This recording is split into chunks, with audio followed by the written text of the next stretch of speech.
Hi ladies and gents, Pond here with another video for Rise of Empires, Ice and Fire. Thank you so much for all your previous likes, comments and subscriptions to the channel. If you haven't subscribed already, why not click on that button and ring the bell so you can get notifications of whenever I'm dropping content on the channel. And now onto the topic of this video, and today it's one of my season hero guides for you. It's been a while since I've done any of these, I'm trying to catch up. So we're on SX7, the Scarlet Reaver. She is a footman hero, she's a ranged hero, so most likely you're going to start with her in the back row. And let's have a look straight away at her skills. So skill 1 is dictated the usual 23,100 extra bonus marching capacity. Skill 2, Scarlet Barrage. It's a combat skill, effective range of 5, 100% chance to deal 100% damage to the enemy front row squad. So as long as she's not silenced or suppressed, you've got guaranteed chance of this activating each turn in the battle. Only 100% damage initially, but then you have this extra element of 40% chance to deal an additional 500% damage, which is nice. So that's a total of 600 if that activates, to the enemy squad with the lowest troops. So this is what I like to call one of these finishing skills, where it's targeting deliberately the enemy squad with the lowest troops, which is what you want, because then the quicker they take damage, the more likely that squad will actually collapse and leave the battle, and then you don't have to face the opponent's heroes' skills from that squad. So that can be a key element in the progression of a battle and your road to victory, effectively. So this is a nice element. I really like. I do really like this. And bearing in mind this is only her first skill, it's a good start to her skill set. Skills 3 and 4, the usual defensive formation, giving you the extra 50% resistance to the troops in her squad, and then offensive formation, giving the extra 50% might. Skill 5, it's a combat skill again with a range of 5, Debilitating Explosions. 1 turn preparation, so again if this is activated on, say, turn 3, then it will trigger an action on turn 4. Only 40% chance, so likely to activate probably 3 or 4 times in a battle. Of course, with it being 1 turn prep, if it triggers in turn 8, you're not going to have it apply, which is a little bit of a negative to it, but still not bad, not horrendous. Plus maybe if she was paired with Warden it would improve it, but I'm not sure that would be like the most meta combo for her. She's going to attack 5 times, so it's a multi-attack similar to what Jade Rakshasa does, and each attack selects a random enemy squad, with each attack dealing 150% damage. So that is a total of 750% damage, which is a nice amount, again happening 2 or 3 times, maybe even 4 times in a battle. So you could have this dealing up to 3,000% damage. And then there's this again additional element. Each attack also has a 65% chance to apply a status based on the enemy's squad for 1 turn. It will disarm archers, or it will silence footmen and cavalry. These disarm and silence debuffs can stack up to 2 stacks. So say if this hit the front row hero and it was a cavalry, then with this 65% chance, it's likely that you're then going to silence that row for 2 turns. So this is pretty nice, but if it activates 3 times in a battle, you could have quite a lot of CC going on here. So that's, again, I do like this skill. It's a good amount of CC for a back row hero as well. Her 6th skill, Awaken, of course, giving the extra troop count to the Dictator skill on skill 1, and she's got 15% extra damage, which is what you'd expect from a ranged hero. And skill 7, 40% extra might, again what you'd expect from a ranged hero.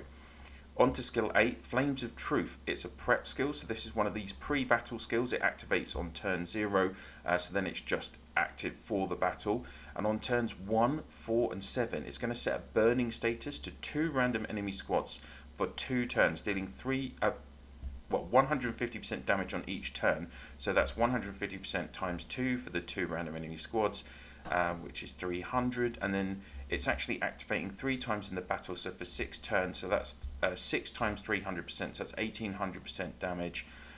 It's going to be active on turns 1, 2, 4, 5, 7 and 8. And then again, an additional element to the skill. This hero squad gains 35% countering against cavalry, so making these footmen stronger against cavalries. And all allied squads deal plus 50% skill damage against burning targets.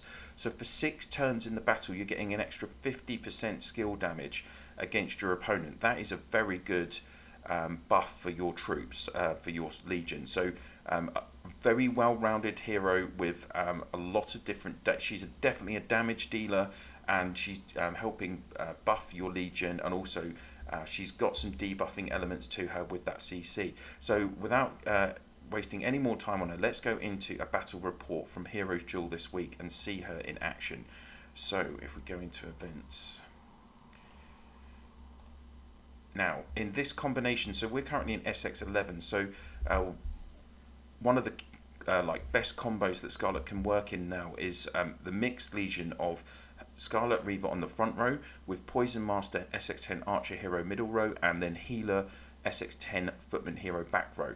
The reason this works so well is Poison Master has his stackable poison skill, which requires heroes to activate combat skills during the battle. And of course with Scarlet Reaver, she's got that skill too that should be activating every turn unless it is silenced or suppressed. And even then her fifth skill is also a combat skill, so you've got the potential for multiple combat skills activating just from her, which is going to buff Poison Master's stackable poisoning skill.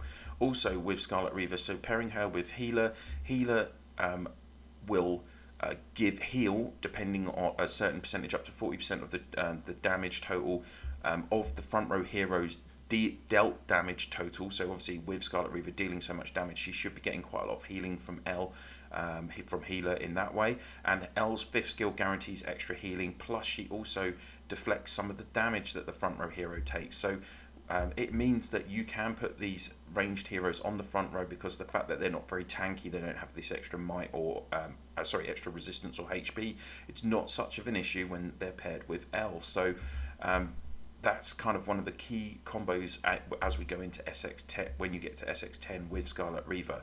So let's go into the battle footage. And initially you're going to see all of the status and prep skills activating pre-battle in this turn 0. And we're going to see Scarlet Reaver now activating her Flames of Truth.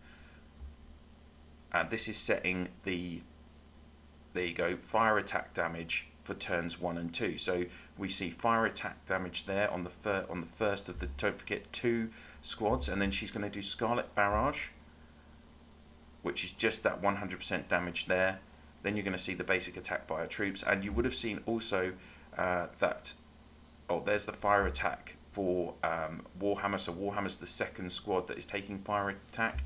And you would have noticed also that Lawman took 30% of that damage. That's because of Lawman's 8th skill. She absorbs some of the 30% of the damage from the 2 of her other heroes in her squad.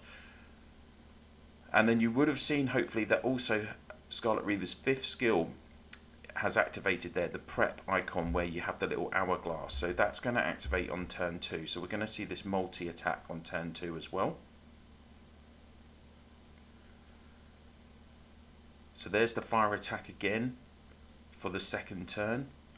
And then we're just about to see now our Legion. So here we go. So we've got Scarlet Barrage, and then you see the middle green icon. So that's the first 100% damage from Scarlet Barrage. And then this is the 5,700. That's that extra 500% damage being done. And now we're going to see this multi-attack happening. So that's just reflecting armor from Warhammer there for that very first hit. And then all of these extra hits now are attacking. And again, it's reflecting armor. That's just why it was 0 there on that occasion from Warhammer's skill. So now we see the fire attack on the middle row, and the middle row has been silenced by Scarlet Reaver. So any silencing in this battle is going to be done by Scarlet Reaver. This suppression, soul sacrifice, that's coming from Poison Master. So now Warhammer's going to be suppressed as well.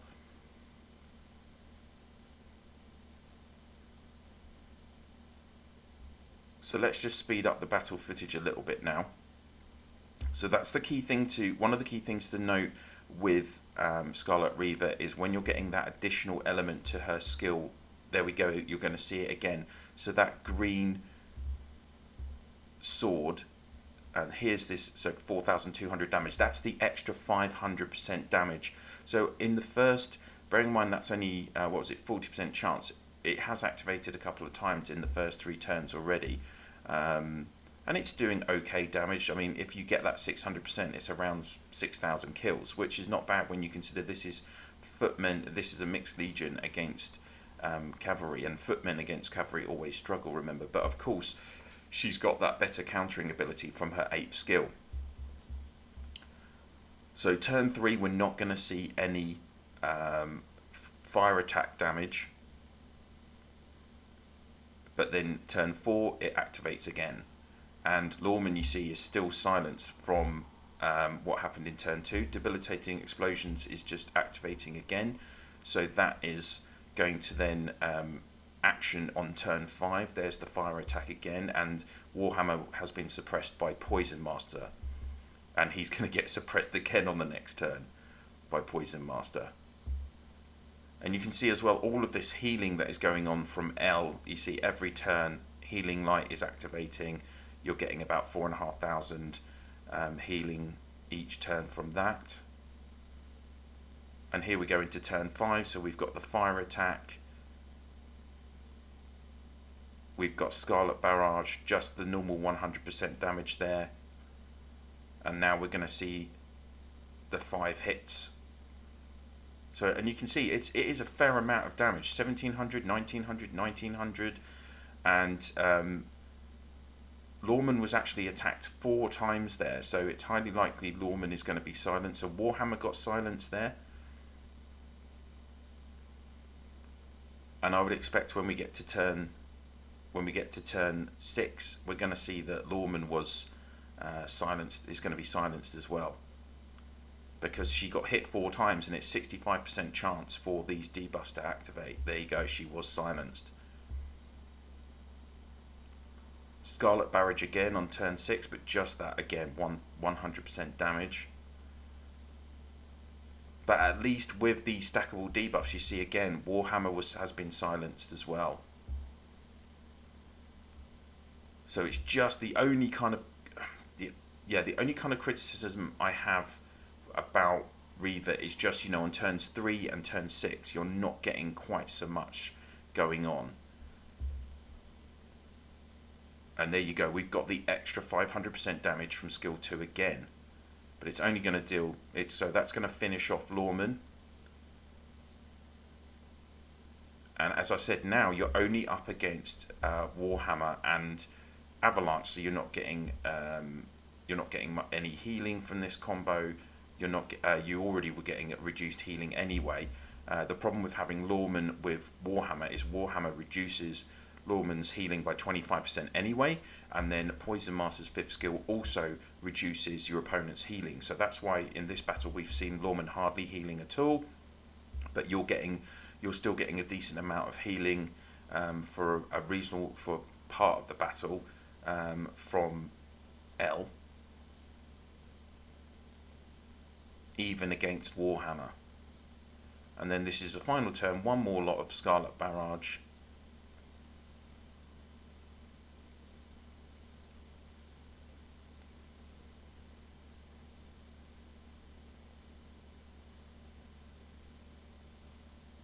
And we're going to see that actually this mixed combo has beaten one of the strongest cavalry combos.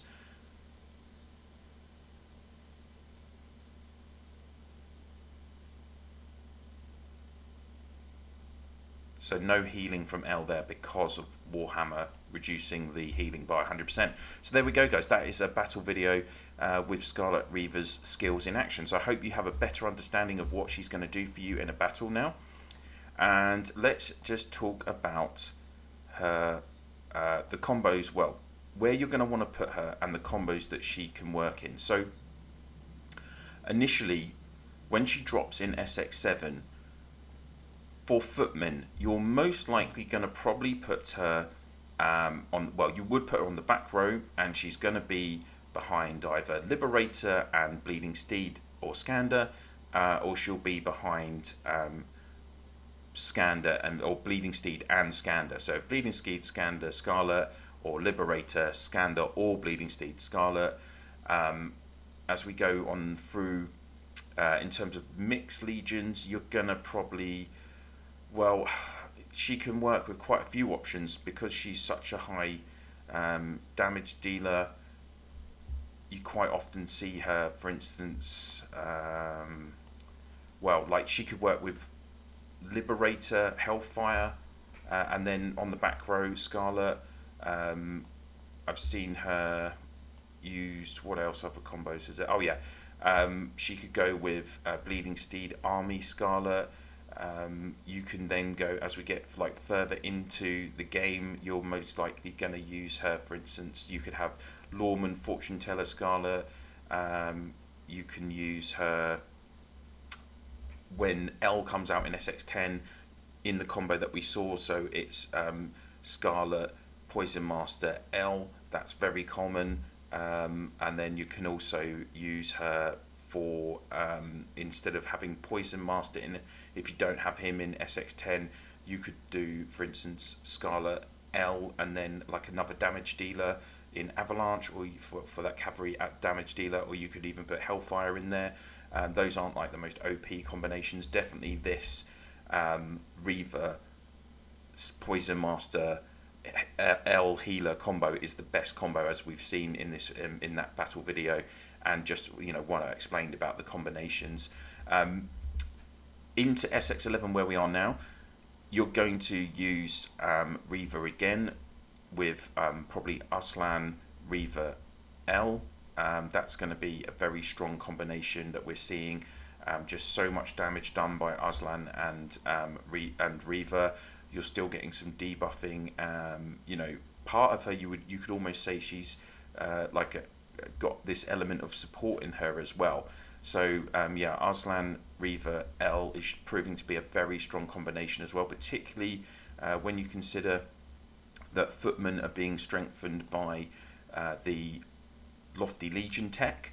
So lots of benefits for using Footmen heroes in the coming months. And I would say, if you're at SX7, then Scarlet Reaver is like the priority for you. You want to be recruiting Scarlet Reaver. Adolan isn't so key really. And yeah, initially you're going to use her on that back row, but actually she can, depending on the heroes to come, like I say, in SX10 and SX11, you will find as soon as you get L, you can use her on that front row. So there we go, guys. That is everything to do with Scarlet Reaver. I hope you've enjoyed the video and you found it helpful. If you have, please do click on that like, and I'd be interested to hear your comments on what you think about Scarlet Reaver. And if you could please share this video in your Alliance chat, Province chat, and through Line, WhatsApp, Viber, Discord, whatever you use to communicate with your fellow players in the game, that would be very much appreciated. Thank you so much for watching, and I'll see you soon.